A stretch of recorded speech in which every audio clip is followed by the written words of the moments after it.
All right, breaking news. Yes, the BNL, yes, the Biafra Nations League has captured a strategic oil installation as Nigerian government scrambles. All right, good morning, people. Good afternoon, good evening to each and every one of you. Welcome back to Expose News TV. Yes, my people, always here to give you live updates on how things they be. Going into the details without further ado. Yes, the Biafra Nations League has seized control of a major oil installation in the Niger Delta area region rather, and of course it's a major severe blow to Nigeria's economic lifeline. The attack took place in the morning as the forces overtook the facility after a brief standoff with the security personnel. My people who say you hear I'm a brief standoff, it was something that was brief and coordinated. It wasn't an anyhow thing that you would wake up to do. Okay, yes, the oil installation, which is one of the largest in the region, account for a significant portion of Nigeria's crude oil production and the revenue. The takeover has sent shockwaves. Of course, my people, you would not hear this on the news. You would not hear this anywhere at all because that is what it is. With fears of production disruption and a spike in global oil prices, experts have estimated that the halt in operations at the facility could cost the country millions of dollars in revenue daily. My people, which we know that these millions of dollars in revenue has not been even coming into the country. Things are getting worse. Where is all the money going to? Where is every income that comes into the country going into? My people, it just lets you come to a full-time understanding that everything is a complete waste of time, even if you were to allow it to keep going, or the production were to keep going, the country would still be wallowing in debt, and that is the truth of the matter. Okay, we continue with without wasting much of your time. It says here that the Nigerian government already grappling with the resignation of the military control and forces. President Bola Ahmed Tinubu has declared, of course, the Biafra movement a national threat, and emergency meetings have been held to address the crisis. However, with security forces overwhelmed and demoralized, the government response has so far been limited to issuing threats of retaliation. My people, on a low key, you should just be listening to these things on a low key because the takeover, the full time takeover for the Biafra independence and freedom is as close as it can be. And I hope that you people are actually taking note and getting ready for it, because at this point, we are on the verge of creating something extraordinary. I repeat, something extraordinary that you might not be so surprised at the end, so that you would be in view of this particular movement that is taking place. It says here, of course, it is a big victory for the Biafra movement, and it says that this is just the beginning. Say the spokesperson for the BLA. Nigeria's stranglehold on our people and resources will end. And that is the truth of the matter. This is the aim of everything, to make sure that everything comes to an end, because these people have held down everything that sings or wallows close to the movement of the Biafra movement or anything Biafra land resources. They have held it down and have sworn life and death not to allow us move forward on any ground. And that is just the truth of the matter. They have sworn here and there to make sure that things do not work out. My people, we are not on that level of seeking to make things better or smoother.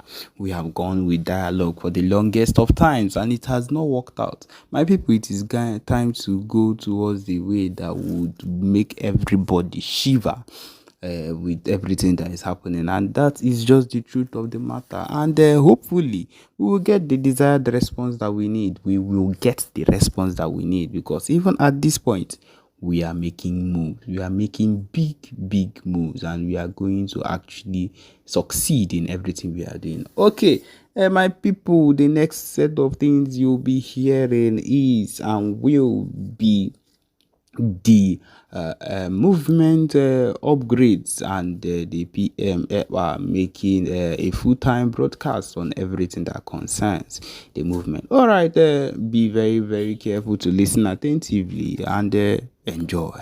Thank you. Bishop Comfort, your team did a marvelously great, and we thank that department, the Ministry of Arts, for the coat of arms that we saw. I thank you so much, Honorable Judith, Minister Judith. You did so well with every other things that you have produced with your hands for this very government and for the Biafran people. I go down to the Ministry of Children and Women's Services. Your presentations were enormous, both from diaspora and to the homeland. You have all sacrificed so much to see that this happen. And then we go to the Department of the Minister of the Minister of Finance. We thank you so much for your sacrifice. You and everyone that knows the work that you have been doing understood the sacrifices that you have put before now, and the ones that you are ready to put ahead to see that things are going. With PM, he knows what you have been doing, and in his absence, you are ever ready to do more and to sacrifice more. Thank you so much. I go to Honorable Amobi. Thank you for your presentation on the Biafra Liberation Tax. I go to Honorable Bridget. Thank you for the presentation on IOU and Ebube Paradise project. And Honorable Anene, thank you for your presentation on the urban development of Biafra. Thank you to Honorable Famdeana. Thank you for the Biafra raffle draw, which we saw and we used to raise more funds for the Biafran people. And every other department that presented something which I may forget. Okay, also Honorable Olewune, thank you for your presentation. And Ministry of the military department minister is Academic Ines. Thank you so much. And every one of you. Our DJ, you did us so proud. Our DJ Vicon and Rasta Man, you guys did us so well. And Akbarawa Emma, thank you so much. You guys did so well. Please, everyone were important. And to our COS, thank you for your time and sacrifice and all you did. And to all the reps, the European rep, the Asian rep, the Malta rep, and the American rep, and North and South America, and the Caribbean reps, all of you, our ambassador from Australia, Honorable Nwunze, I salute all of you. And our Minister of Justice, I salute all of you. Then our thanks also goes to Michael Rubin, the American think tank that is doing a lot in publications for the Biafran people and creating the awareness. We thank our Amazonian alliances that made it possible to that event, and the Eritrea president that also made it. We thank our father to our Prime Minister in Finland, who also made the event a memorable one. We thank everyone that were there present and made everything a success for us. And then we thank so well the Biafran people for what they did in the referendum. You saw the referendum result, you saw the state-by-state achievements result, and you saw the total result, and you saw how 517 delegates ratified that very result of the referendum on the 2nd of December to give power to the restoration of the independence United States of Biafra. That ratification is very, very important. People may not understand it now, but I can tell you that in 1776, America had just 17 delegates to ratify their own declaration document. But in our own case, we've had 517. That is to tell you how hungry and eager Biafrans are to get their freedom. I thank all of you who have done this and done that and made this a very big success. History will speak of you. We did unveil many things in the convention. You saw our currency. You saw our ID card, and many people collected their ID card. You saw our constitution, and you also saw our new structure of government that will be coming out and our developmental plans. So we wish to say a very big thank you to all Biafrans that made all this possible, starting from the number one man, the Prime Minister, down to the last man standing in Biafra land. Thank you so, so much, because without you all this wouldn't have come to fruition.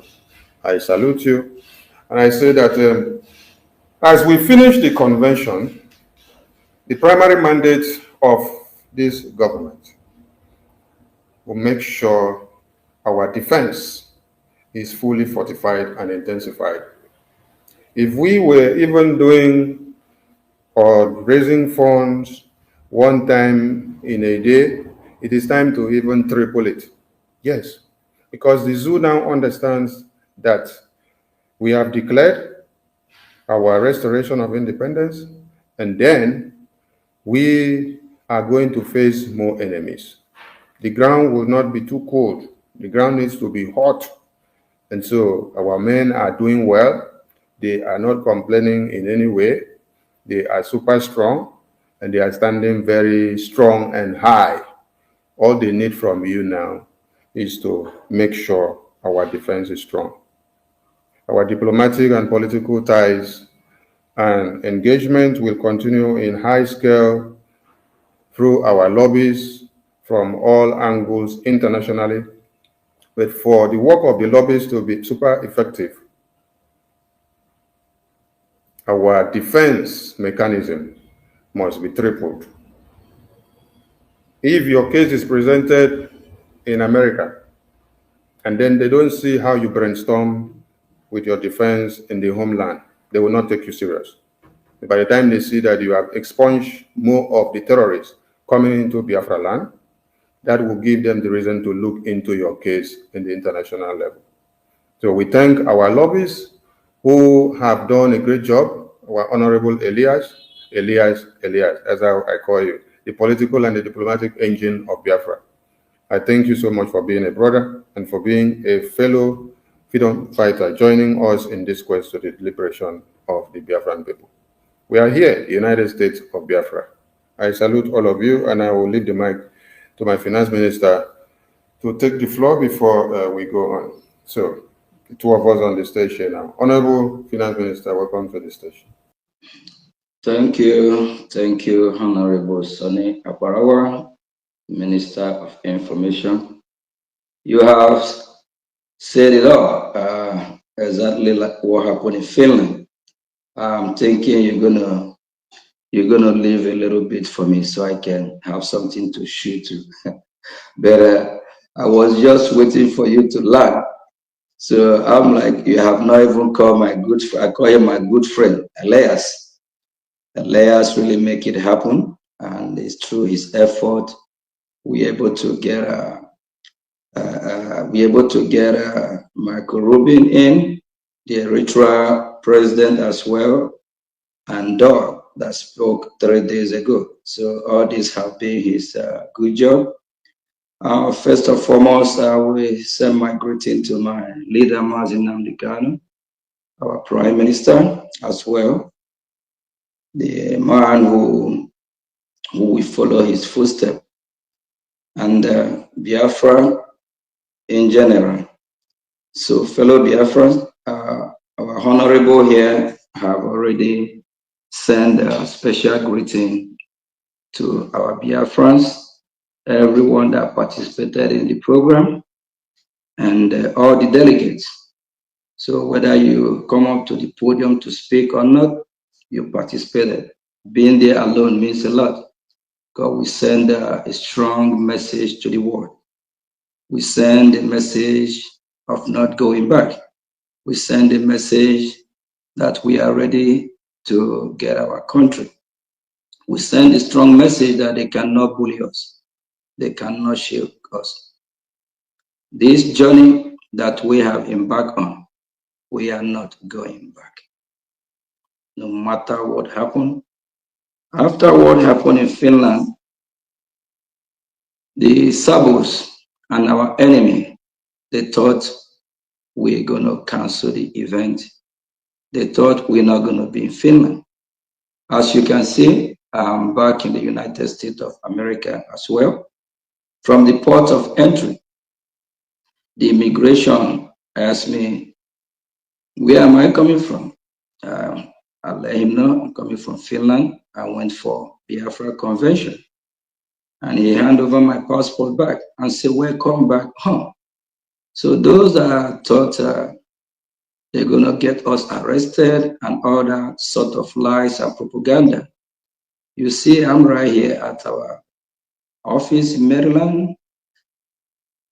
You see, Mazioge is back.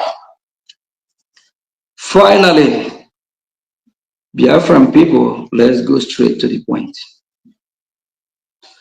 Redeclaration of Biafra means a lot. The question is that, is it the end of all? Is it the end of it? No. So, what is expected of us or from us to defend it? When I spoke at the convention, we have one of our good friends from the Amazonia. At the time, I said, he made my job easy because on his closing remark, he emphasized more about money. A German. He said, what we need now is money. Number one, money, money, money. Why do we need money? We know what money can do. We need money so we can be able to get the logistic, the equipment we need to defend our land. Because our land needs to be defended, our land needs to be protected. And for any meaningful Biafra, please, I urge you, I beg you. Our security back home is touching. That is a red line. Don't mess with them. Disease from it. Don't be enemy of Biafra. If you are doing that, that means you are our enemy. And if you are indirectly or directly trying to stop our fundraising, that means you are enemy of Biafra as well. Let us refresh back 2.5, 3 years ago. We have gone through this part before. I don't want to start mentioning names, more than 1, 2, 3 individuals. And this is not the time again. We have to move forward. We're not going to go back and refresh our memory about how we fought to make sure our money is protected, to make sure our account is protected. Our account, our security is a red flag, it's a red line for anyone to mess with it. What changes for the past 2.5 weeks? I'll say for the past 2 weeks, our Prime Minister is here with us. And everything is going very, very, very, very smooth. We haven't had problem when it comes to the financial department. So what changes? We need to ask ourselves some serious questions. Our men on ground and our finance department is a red flag for anyone to mess with. Before our leader, our prime minister, was called for questioning, we have not complained. We have not have any problem.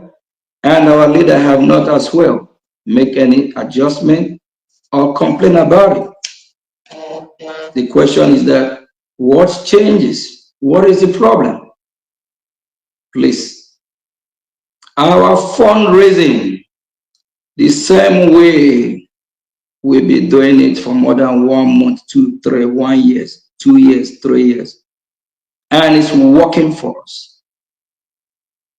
Our prime minister said, any mechanism, anything that we are doing that work for us, you don't change it.